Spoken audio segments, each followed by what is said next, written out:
Hi all, എല്ലാവർക്കും മീനാക്ഷി പ്ലസിൻ്റെ പുതിയൊരു വീഡിയോയിലേക്ക് സ്വാഗതം. എല്ലാവരും സുഖമായിരിക്കുന്നുവെന്ന് വിശ്വസിക്കുന്നു.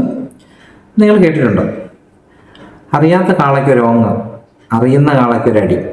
ഇങ്ങനെ ഒരു പഴഞ്ചൊല്ലുണ്ട്. നിങ്ങൾ കേട്ടിട്ടുണ്ടോ എന്നറിയില്ല. എൻ്റെ അമ്മ പറഞ്ഞൊക്കെയാണ് ഞാനത് കേട്ടിട്ടുള്ളത്.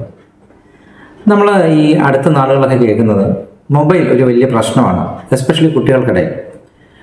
മിക്കവാറും ഇതൊരു പ്രശ്നമാകുന്നത് സ്കൂളിലേക്ക് എത്തുമ്പോഴാണ്. കുട്ടികൾ സ്കൂളിലേക്ക് മൊബൈൽ ഫോണുമായിട്ട് വരുന്നു, അത് സ്കൂൾ അധികൃതർ കണ്ടുപിടിക്കുന്നു. ചില വിദ്യാർത്ഥികൾ മോശമായി പ്രതികരിക്കും, മറ്റു ചിലർ പേടിച്ചു വരേണ്ട ആ ഒരു പാനിക് അവസ്ഥയിലേക്ക് പോകുന്നു. ഇങ്ങനെ ഡിഫറെൻ്റായിട്ടാണ് ഓരോരുത്തരും ആ ഒരു സാഹചര്യത്തോട് പ്രതികരിക്കുന്നത്. നമുക്കെന്താ മൊബൈൽ ഫോൺ പൂർണ്ണമായിട്ട് ഒഴിവാക്കാൻ സാധിക്കുമെന്ന് ചോദിച്ചാൽ അതുമില്ല. ഇതിൽ അധ്യാപകരുടെ പങ്കെന്താണ്, രക്ഷിതാക്കൾക്ക് എന്ത് ചെയ്യാൻ കഴിയും, വിദ്യാർത്ഥികൾക്ക് എന്ത് ചെയ്യാൻ കഴിയും? ഇതാണ് പ്രധാനപ്പെട്ട കാര്യം.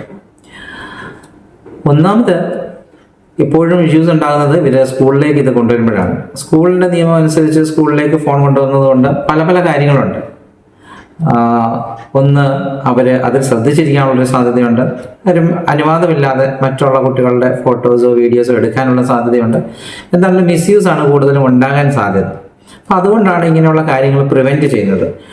ഒരു പ്രാവശ്യം ഒരു കുട്ടിയിൽ നിന്ന് ഒരു മൊബൈൽ ഫോൺ പിടിച്ചു കഴിഞ്ഞാൽ എന്താണ് ചെയ്യാൻ പറ്റുന്നത് എന്ന് ചോദിച്ചാൽ, ഏറ്റവും നന്നായിട്ട് ചെയ്യാൻ പറ്റുന്നൊരു കാര്യം, ഞാൻ ഈ പഴഞ്ചൊല്ലി പറഞ്ഞ പോലെ അവർക്ക് സ്കൂളിലേക്ക് കൊണ്ടുവരുന്നത് ഒന്നുകിൽ അവരുടെ സുഹൃത്തുക്കളെ കാണിക്കാൻ വേണ്ടിയിട്ടും, അല്ലെങ്കിൽ എനിക്ക് വില കൂടിയൊരു മൊബൈൽ ഫോൺ ഉണ്ട്, അല്ലെങ്കിൽ എനിക്ക് സ്വന്തമായി ഉണ്ട്, ഇങ്ങനെയൊക്കെയുള്ള കാര്യങ്ങൾ കാണിക്കാൻ വേണ്ടിയിട്ടായിരിക്കും അവർ കൊണ്ടുവരുന്നത് കൂടുതലും.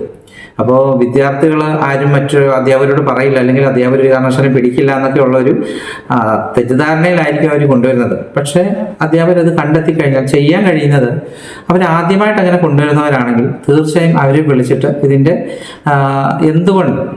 തീർച്ചയായിട്ടും അവരെ വിളിച്ചിട്ട് എന്തുകൊണ്ടാണ് ഇത് സ്കൂളിൽ കൊണ്ടുവരാൻ പാടില്ല എന്ന് പറയുന്നതിനെക്കുറിച്ച് അവരോട് കൃത്യമായിട്ട് മനസ്സിലാക്കി കൊടുക്കുക. അതിനുശേഷം അവരുടെ ആദ്യമായിട്ടുണ്ടായ മിസ്റ്റേക്ക് ആണെങ്കിൽ തീർച്ചയായിട്ടും ഇനി ഇത് ആവർത്തിക്കരുത് എന്ന് പറഞ്ഞ് ആ ഫോൺ അവിടെ വാങ്ങിച്ചു വെച്ചതിന് ശേഷം വൈകുന്നേരം പോകുമ്പോൾ കൊടുത്തു വിടുക എന്നുള്ളതേ ഉള്ളൂ. വൈകുന്നേരം നീ ഫോൺ കളക്ട് ചെയ്തോളൂ എന്ന് പറയുക. എന്നിട്ട് ക്ലാസ് കഴിയുമ്പോൾ തിരിച്ചു കൊടുത്തു വിടുക. പേരൻസിനെ ഇനിയും നിങ്ങൾ റിപ്പീറ്റ് ചെയ്ത് കഴിഞ്ഞാൽ നമ്മൾ തീർച്ചയായിട്ടും പേരൻസിനെ അത് ഇൻഫോം ചെയ്യും. അടുത്ത ഡിസിപ്ലിനറി ആക്ഷൻ എടുക്കുമെന്ന് അവരോട് പറഞ്ഞ് അവരെ മനസ്സിലാക്കുക. ഇതാണ് ആദ്യമായിട്ടാണ് നമുക്ക് അവരങ്ങനെ ചെയ്യുന്നതെങ്കിൽ ചെയ്യാൻ പറ്റുന്ന ഒരു കാര്യം.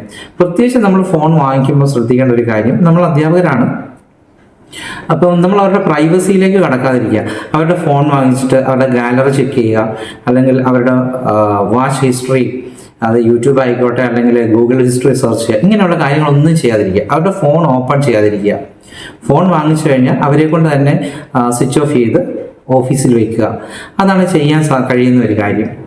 രണ്ടാമത് ഇത് ആവർത്തിക്കുകയാണെന്നുണ്ടെങ്കിൽ തീർച്ചയായിട്ടും പേരൻസിനെ വിളിച്ച് നമ്മൾ അറിയിക്കണം. അവരെ തീർച്ചയായിട്ടും വിളിച്ചു വരുത്തി മാത്രമേ ഫോൺ പേരൻസിൻ്റെ കയ്യിൽ കൊടുക്കാൻ പാടുള്ളൂ.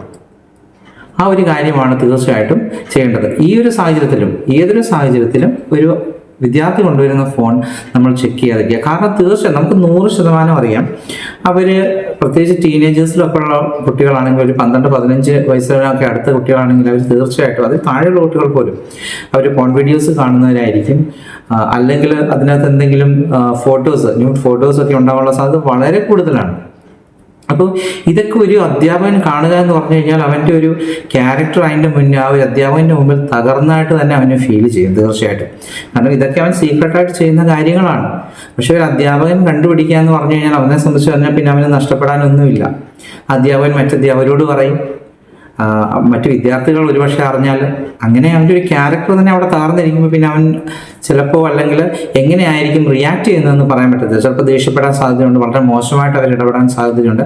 ആ ഒരു സാഹചര്യത്തിലേക്ക് പോകാതെ ഒഴിവാക്കാനായിട്ട് തീർച്ചയായിട്ടും സാധിക്കും. അപ്പോൾ അതാണ് ഞാൻ പറഞ്ഞത്, അറിയാത്ത കാളയ്ക്ക് ഒരു ഓങ്ങ്. അവർക്കറിയില്ല ഇത് കൊണ്ടുവരാൻ പാടില്ല എന്നറിയാം, എന്നാലും ഇതിൻ്റെ കോൺസിക്വൻസസിനെ കുറിച്ച് അത്ര ബോധേഡല്ല. അതുകൊണ്ട് ഒരു പ്രാവശ്യം പിടിച്ചു കഴിയുമ്പോഴത്തേക്കിന് നമ്മളൊരു ഓങ്ങ് കൊടുത്ത് വിടുക, ഇനിയും നിങ്ങൾ കൊണ്ടുവരരുത് എന്ന് പറഞ്ഞ് വൈകുന്നേരം കൊടുത്തു വിടുക. പക്ഷെ രണ്ടാമത്തെ പ്രാവശ്യമാണ് തീർച്ചയായിട്ടും അടി. എന്ന് വെച്ച് കഴിഞ്ഞാൽ ഫിസിക്കലി പണിഷ് ചെയ്യുക എന്നല്ല ഉദ്ദേശിക്കുന്നത്. പകരം നമുക്ക് സാധിക്കുന്നത് പാരൻസിനെ വിളിച്ച്, ഇപ്പോൾ PTA അങ്ങനെയുള്ള കാര്യങ്ങളുണ്ടെങ്കിൽ ജസ്റ്റ് ഇൻഫോം ചെയ്യണമെന്ന് ആവശ്യമുണ്ടെങ്കിൽ തീർച്ചയായിട്ടും അതിലൊരാളെ കൂടെ ഇൻഫോം ചെയ്തതിന് ശേഷം വേണ്ട ഡിസിപ്ലിനറി ആക്ഷൻ എടുക്കുന്നതായിരിക്കും നല്ലത്.